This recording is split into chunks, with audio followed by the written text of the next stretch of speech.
Hello everybody, how we doing? And welcome back to another Spenno Waffle video. But I don't know how long this waffle's going to be.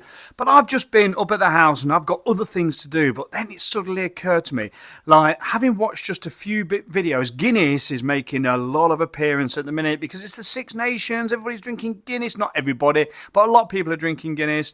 And also St. Patrick's Day is coming up. So Guinness is like, it's coming. And basically, I'm watching all the videos. I'm watching bits and bobs of my videos.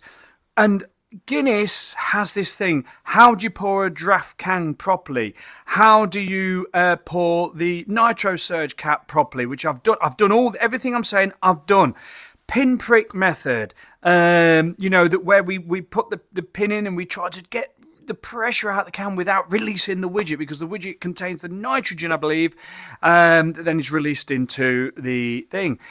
Pouring it this way, that way, this way, every way, this way. You know what I mean? It's like, wow, we've all done it. I've done it. I've tried every single method possible of pouring Guinness, but it suddenly occurred to me. One thing I don't think anybody's done. I've looked for it, and I can't find it, and I can't believe that I've not even thought about it until now. I just had a bling moment. I thought, there's a method, there's another trial Guinness tryout that I haven't done. So I'm going to do it, right? I'm going to do it. So let me just show you this. This is a Nitro Stout, right, which was very enjoyable, and I wish I'd have reviewed this, actually. So this is a very enjoyable Nitro Stout, and what happens these days is there's a lot of Nitro Stouts being brought out that are a hard pour. So aggravate the can, shake the can a little bit, like it says here. Shake the can there. Not shake it, dump it in. Boom, right? And it suddenly occurred to me, we've not done the dump pour on a Nitro Surge can because we always use the cap. So that's what I'm going to do now. I'm going to dump it in the glass and see what we get. Let me get it out of the fridge. So here we have a can of Nitro Surge Draft Guinness. So inside here, this is, got the nitrogen gas in there. It's probably even got a little bit of CO2 in there as well, because actual draft Guinness is about 75% nitrogen and 25% CO2. And basically, I've got another video coming out, and this one is going to be a biggie. It's going to be, like, for me, a video that I've wanted to sort of bring out for a long while about Guinness, about a lot of myths, about a lot of like Google searches that are completely wrong. For instance, being told that like Guinness is being brewed in Birmingham. It's just a complete and utter. Don't trust anything from Google. You can trust a lot of it, but basically, like, where I get the information from is from the man himself. Anyway, that aside, that's another video. So what I'm going to do with this, rather than take this out, not disturb it as you do, be careful with it, open it carefully, put the cap on and do it, all that, I'm going to disturb this bad boy as if it's a hard pour Guinness. Because let's face it, Nitro Stouts like this have got nitrogen in, and they want you to activate it, and activate it by dumping it. There's actually an original method with the Guinness draft that I've just discovered, and I've discovered it from another channel. And there's like a syringe method. Now, Slurpy Dave tells me about the syringe method with real ales and things like that, sort of giving you the draft pour, aggravating, giving it some air. And there's an original 70s sort of method of syringing the Guinness to give it that like surge. Personally, I love the look of the Guinness on the jewellery cleaner. I just think it sparkles when it revs up. Anyway, so without further ado, I've got a Guinness glass. Now, I'm a little bit like fed up at the minute because I regenerated my glasses, and I normally, straight afterwards, put them straight through a salt wash as well. No dishwasher tablet. I think I've not mentioned that. No dishwasher tablet, and try and empty your rinse aid as well before you do it. And for some reason, I didn't do that, and so there's probably like I did a little bit too much of the regenerate powder, and it made the glasses a little bit slippery. So anyway, I've gave this a bit of a salt wash. It might be all right, it might not. It probably needs regenerating again. So what I'm going to do, I'm literally going to do this. I'm going to treat this like a can of what you would dump. So I mean, it doesn't feel like there's much space in this. It feels like it's quite full. So this is completely off the planet now. Steve Gilson will be watching me do this thinking, Spanno, what you doing? And I'm going to crack this open. I'm going to dump it in the glass. Right, oh my God, so that has aggravated it. And I am literally going to dump this into the glass like you would. Now, the only thing, I hate the dump pour. I really do. Because straight away, what you can see there is bubbles. I'm just going to do it in one hit like you do a normal dump pour. It's going to go over. I can see it's going to go over. So basically, you can see, now apart from the big frothy, horrible frothy, bubbly head, you can see that that is surging. Now, it's not surging quite as crazily as if you'd put it through the cap. But nevertheless, it's surging because I've dumped it. Now, I actually had a keg of Guinness when I worked over at Molson Coors. Well, it was over at the Maltins opposite, and we refurbed all that. I'm just going to put this down to settle for a minute. We refurbed all that. There were some barrels out in the car park, and I asked, "Oh, can I have them?" And they checked with everybody. They checked with all the management and everything. They said, "Yes, you can." So they're in the garden, and I've got the barrels, and they had, some of them had like Carling, liquids in, but a couple of them had Guinness. So I literally depressurized it, and I've done an April Fool's video when the cap first came out. You can see it, but as I just dumped it out into the glass, you could see it surging. So, right, here we have the Guinness. Now, there's still some in the can. It's settled down. It's got like the nice head. There's still some in this can. So, I don't know why I'm swilling it. I'm almost doing it like a craft pour. So, all I'm going to say is, this head, in dumping that, it's not created the lovely bubble-free head. But what it is, I'm glad about that. At least the glass looks clean, apart from like bits of condensate. Oh, I'm looking, not like my fingers. Look at that. I had all sorts of stuff. That's not very good, is it? So the glass looks nice and clean, as in no nucleation points inside. If I rub this, it's still looking like a really nice, lovely black Guinness being held by me with some anthracite silicon. The head is really bubbly, quite frothy, not really as creamy as what I would say. It also, you can taste now from the head there, that's almost poured as if like the hops are coming forward. Now, hops are used in Guinness for bittering purposes only. There's no hop flavour at all in Guinness. Right, anyway, very thin head, still like a bit of a hanging over the glass. Let's just see how this goes down. I know what Guinness tastes like. I know what it is. Let's see how it goes down. Cheers, everybody.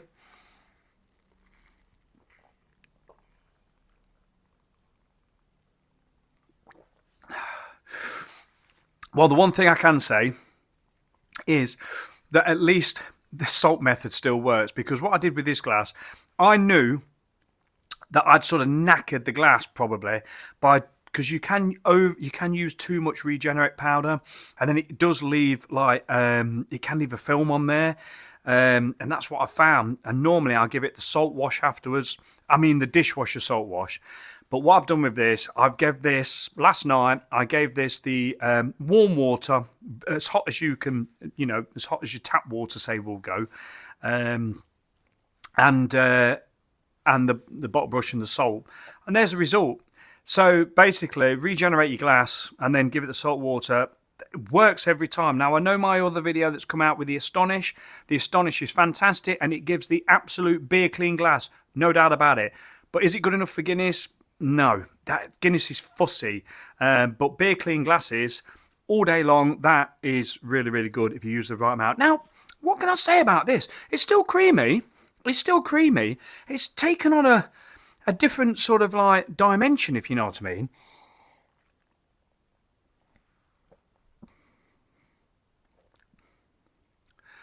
It's still creamy, but I think I've got to admit, because it's not as creamy as when you pour it through the cap, you're almost getting a little bit more of the roastiness, because there's a lot of people say that the nitrogen kills flavours, right? There's people say that as well. And I probably agree, because on the first sip of Guinness, you tend to get a sweetness, and then you get like the roastiness, then you get the dryness at the end type of thing. So what I can say about that is this is almost brought out more of the roasty flavours by dumping it in, but then you still get that with the Guinness. But you don't get so much of the creaminess, which is also part of the Guinness experience. Now,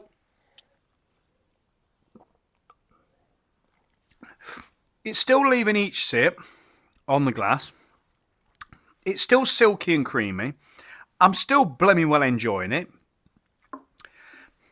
And it has taken on a little bit of a different experience. And this is what I want to talk about in another video that's coming.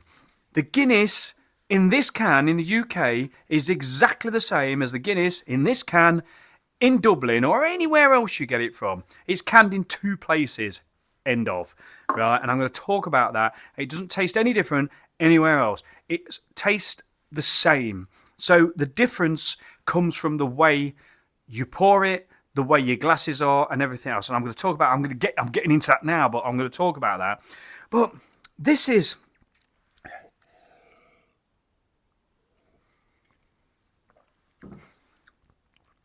so much so. I'm going to get another one out and pour it through the serger.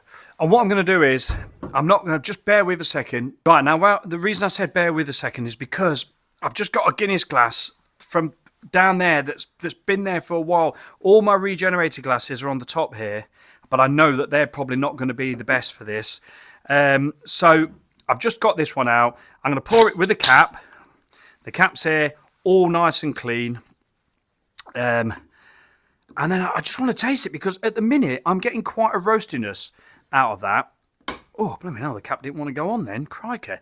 Yeah, I'm getting quite a roastiness out of that dump pour.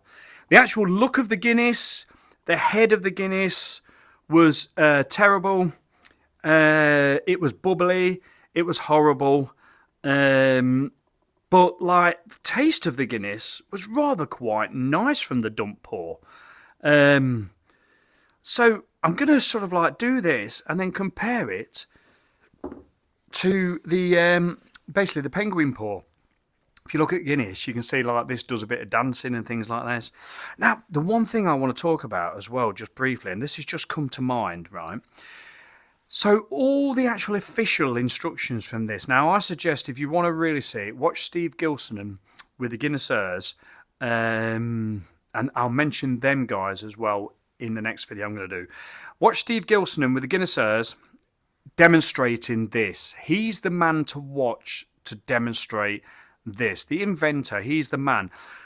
The actual Guinness videos on the official Guinness YouTube that tells you and advertises this does make it come across as if you turn the button on and everything else and then it goes on and all that. I don't know. It's probably encouraged people to just turn it on, put it on, and then you get halfway down and it runs out. It runs out of surge. 30-second timer. I say it in every video. And it takes about 30 seconds to pour it up to the harp, or 75% of the glass, whatever you want to say. In fact, I'm so naturally doing that, I can't even remember if I've done that right. I'll be watching the video back, either slapping myself on the wrist or going, yeah, well done, Spenno. So just bear in mind that when you watch them, they're really good videos, and you see the old penguin dancing about and all that, because people call it a penguin, and it's like a character, isn't it? It's absolutely fantastic. I don't think I've charged this since I've had it.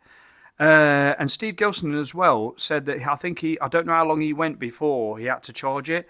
But yeah, I've charged this once when I first got it, and I've not charged it since, and it's not let me down yet. Right, so that's about settled. So I'm just going to pour this off camera here. Now, the one thing I will say, and what I love with this, is I just love the fact of how smooth the head is, how flawless it is, how absolutely lovely it is. And I think as well, if you had the skill If you had the skill and the know-how, you could probably do a shamrock in the top of that. Now, this is the thing. Whenever you make a Guinness video on YouTube, there's always somebody that will say, that's wrong, that's not how you do it, that's the way you should do it, that's not right, that ain't correct, that's wrong. And the reason being, that's all brilliant, and I'm exactly the same. I'm like, oh my God, they've done that and it's not right. Because as Guinness lovers, we are Guinness obsessed, aren't we? I'm actually going to hold my hands up in my new jacket, which is the same as the one you normally see, but I bought a new one because the other one's wore out. But I got it from Vinted and it was really cheap. But anyway, that aside, yeah, we're so fussy and we're so anal about it, because if it's right, it tastes right. If it's wrong, it doesn't taste right. So in my video that I'm going to do, the next video, I really want you to watch that. I'm going to talk about the cuisine of India, the curry house that I have my Guinness in. I'm going to tell their story because their Guinness is fantastic and there's a reason behind it. And then I've been in other places where the Guinness isn't so fantastic. And I've even got a friend of mine that runs a pub and he tells me he struggles with his Guinness. He said, I just can't get that creaminess or whatever. I've had a Guinness from there. It's fine. It's okay. But it isn't quite as good. And so, you know, there's a lot of factors behind why a pint of Guinness tastes different here and there and everywhere. It's nothing to do with the Guinness. Right, I'm proper waffling on now. Right, here is the dump pour.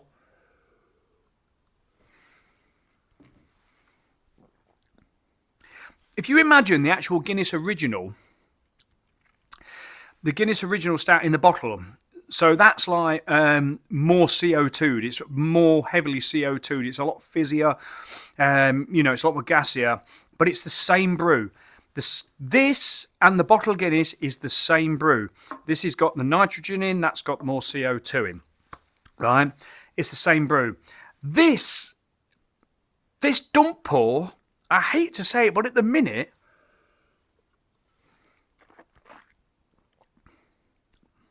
that's still got the creaminess, but it's more of a silkiness. But I'm getting more of the roastiness. So now here's the pint. I really hope this glass is clean. I'd be gutted if well, I mean, I've just got to say, this is why Guinnessers like us are fussy, right? I'm going to show you a bad pour. Look at that though. I've had this glass a while, but look at that. I think that's the harp there. Can you see? Is that a harp? I'm going to say it's probably condensation or whatever. Oh, it is. No, it is the harp. But it's like it's on the back side. It's like it's a reflection. I think the harp is probably wore off this glass. You can see it, can't you? But I think it's wore off the glass. The glass is pitted and a bit scratched. But just give it enough distance to get rid of all the pits and the pitfalls of this glass that I've had a long while and used a lot. And that is a lovely black pint of Guinness with no nucleation points inside. Beautiful, creamy down. Right, let me just finish this and get this flavour in my mouth. So as soon as I drink this, I get a difference.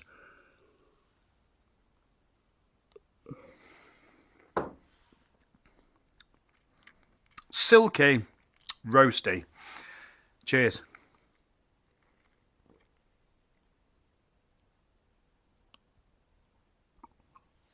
Oh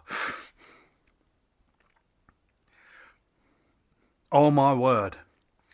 Right, so we've still got a great glass, which I'm pleased about, because if I'd have had a glass that weren't leaving the same lacing that what we've had on this, that would affect the taste of the Guinness.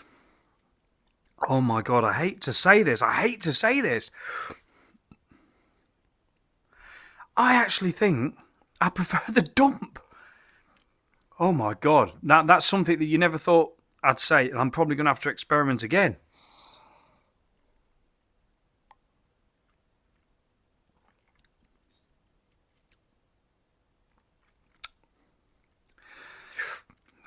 That is really, really two completely different experiences with the Guinness. I've got to say, that really is crazy. And this is something that I've just like experimented with, and I didn't expect it to be quite so different. Because the last thing I want to do is stop using this beauty because I can just dump it in. Now, the one thing I'm going to say is that like the Nitro Surge cap gives you that 2-part pour, which looks and it looks amazing. It gives the best pint of Guinness. It gives the creamiest head. It gives the flawless head. The one thing I say about the dump pour that it's not designed for. This was never designed to be a dump pour. Gives that big frothy head, but in that head, in that frothy head, no, it's still the same. It brought out really like the bitterness. If you next time you have a pint of Guinness, stick your finger in the head and just drink the head by itself.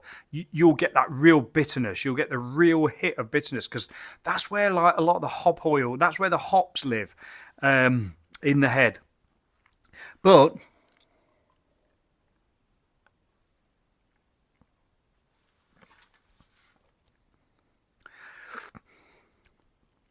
two exactly the same cans, poured completely different. And I would say that the dump pour makes it more closer to the roasty sort of like Guinness sort of original in the bottle. And this gives it more of the sort of creamy feel. This is the cream. That was a bit silky. It's two different tastes. Now there's the whole thing. There's the whole thing that I'm going to talk about in the next video. I have got two identical cans. I'm going to take the cap off. Two identical cans, and I've poured them in two different ways. The beer's the same. Nothing's different. Nothing's different. However, them two, the results of them two is different. So when you hear all that, it tastes better here, there, and everywhere. It all depends about how you get that Guinness into the glass. And on that note, I'm going to get myself back up the house, doing what I'm supposed to have been doing tonight. But it's been enjoyable because I had 2 pints of Guinness, and that's always a bonus. Right, cheers for watching, everybody. Hope you've enjoyed this video, and I hope now that others will see this video, and I'll probably get some other YouTubers who follow me like I follow them. Give this a go. I really will. I'm going to tag a few of them in this. Well, I'll do it on Instagram, the ones I'm friends with on Instagram. I'd love Crumbly Beard to do this. I'd love Crumbly Beard to do this because he does a lot of experiments with Guinness like I do. So, Crumbly, if you're watching this, give this one a go because he's told me to do it in one pour, which I'm yet to do. One complete pour with a cap. It's really interesting.